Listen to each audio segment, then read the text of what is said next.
Welcome to Managing Employee Performance. My name is Larry Bourgeois and I will be your facilitator for this program, and I'm excited to be here and present you the concepts of performance management. What is performance management and this series all about? Some of you may have gone through the first module, Preparing to Manage Human Resources, where you looked at the history, policies, and procedures, and got a little background on HR as a whole. Some of you may have continued on to the recruiting, hiring, and onboarding section, which you would have learned about the importance of getting the best people and then getting them onboarded so they're off to a great start in their careers. We're going to talk about managing employee performance, which is once they're on board, how do we keep them motivated and happy and growing? That's the key thing for this module. Hopefully you'll go on to the employee compensation model where you'll learn about rewarding people and motivating them. If you take the entire program, you'll also have the opportunity to do a human resource management capstone, HR for people managers. So I hope you enjoyed this one, but I also hope that you consider taking the whole program to be more effective as a people manager. So some of you can check off your list, taken managing human resources, I've taken recruiting, hiring, onboarding, and you're ready to go on the journey. So I've hired and onboarded great people, now what do I do? That's the question you might have asked on this module. You might have asked yourself too, I haven't taken the other courses in the specialization yet. Can I take this one by itself? Of course you can. The way these are designed is you can take each course individually. But again, I would encourage you to think about taking the whole program for a number of reasons. HR tends to be a system. Let me give you an example of what I mean. You might have seen people manager value proposition before. Let me walk through this and give you a sense of HR as a whole. It starts with the organizations looking at their objectives, the needs, and the values of the organization. We then look at what do our people need to accomplish this. This is where HR starts to come into the equation. We also then look at our HR strategy. How do we achieve the goals of the organization through employee performance? You can see the link there. This leads us to ask several questions and answer these questions. Who and how do we attract and retain? We will answer those questions in these programs. It'll ask us, how do we manage performance? We'll directly answer that here. And then finally, it asks us, how do we motivate and reward people based on the organizational goals? So this is a system. So while it's fine to just know how to manage people, if you don't have the attraction and motivation reward, you might be missing something. So what are we going to cover in this class?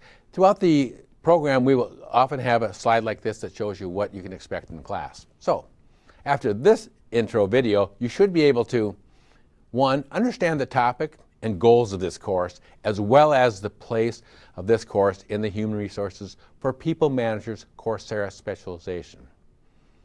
You'll be able to define performance management. And you'll be able to identify some of the challenges and benefits of building a strong performance management system. So let's get started. What to expect, overall content. I like to put it in two parts. I first want to talk about the mindset. What kind of mindset do I have to be in to think about performance management? Some of the big picture stuff. One is we'll look at relationships of HR strategy to corporate strategy. We'll also look at the importance of a development mindset. By this I mean in performance management, sometimes we think it's about paperwork and reviews and such. It's about developing people. So you're going to hear me say that a lot throughout the course. It's also about the relationship of performance to the bottom line. It's not enough just to develop my people. I need to be doing it to help the bottom line and the organization grow financially. Understanding performance management is a process, not an event. We'll talk about this in more detail in an upcoming module. And also importance of culture as it relates to performance. You can have the best systems in the world, but if you have a culture that does not support that, it will be less effective, and it's a problem with many organizations who don't have the right culture. We'll also talk about that in a later module. Also, in addition, I want to give you a tool set to think about. We're going to talk about how do you set clear expectations. This is an extremely important part of performance management. We're going to look at providing positive and corrective feedback. Feedback is the breakfast of champions, and this is a key tool that you need to manage performance. We're going to look at methods for measuring and rating performance. There's a number of them, and you get to choose what best fits your organization. We'll look at how to deliver an effective performance for you. Obviously, you know a little bit about those. You may have had one yourself. And lastly, some tips for developing development plans. These are really important to help people grow. You next might ask the definition. I had that one of my objectives. Process by which organizations align their resources, systems, and employees through strategic objectives and priorities. I say that's a lot of words on there, and they're all good words. We're going to cover a lot of that. But for today, I want you to think about a simpler one. We manage people so they develop and grow. That is the key. We want to develop and grow. We want to contribute to the bottom line. But your job as the manager, the key thing that you should be thinking about day in, day out is how am I developing and growing my people? So you might ask yourself, can I really develop people? Can I really grow people? Don't they develop themselves? Don't they grow themselves? It's a great question, and there are some barriers. Let us look at these barriers. Systems are a barrier. Many organizations have ineffective and poor design, and this causes many, many problems. Let me give you a few examples. Perception. Most people think it's a cumbersome, bureaucratic, time-consuming process, and many times it is. Managers often are not properly trained and skilled. This is a key problem. Most people shy away from things they're not good at, and if I'm not good at performance management, I may shy away. So train your people properly. 30% say their systems improve performance. So I'm no math major, but it says 70% of the people are unhappy with their system as far as actually improving performance, which is one of the key goals. 40% report clear performance feedback goals and honest feedback. That means 60% are probably not getting goals and feedback. That is a problem in organizations. On the personal side, it's very uncomfortable for many. It's highly personal. We're talking about your behaviors, talking about you sometimes as a person. We're reluctant to give feedback. Managers don't like to be candid. It's not fun. Threatening or intimidating to both. This is one where I'm going to be judging somebody, and I don't want to sit in judgment on you, and I don't want to be judged. So it's very difficult. And it can lead to avoidance and aversion. So people just don't want to do this. So my hope for you is don't consider it evil.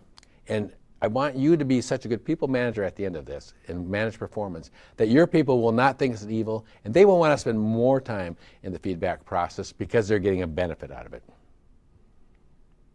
So purposes. There's a couple of purposes I want to share with you. We've talked about hiring the best people. Now we're talking about developing them. As we develop our people, they will grow and the organization will grow. As the organization grows, revenue, profits, and return on investment. So you can see it's important to develop people, but it's also important to increase the effectiveness of the organization and the bottom line.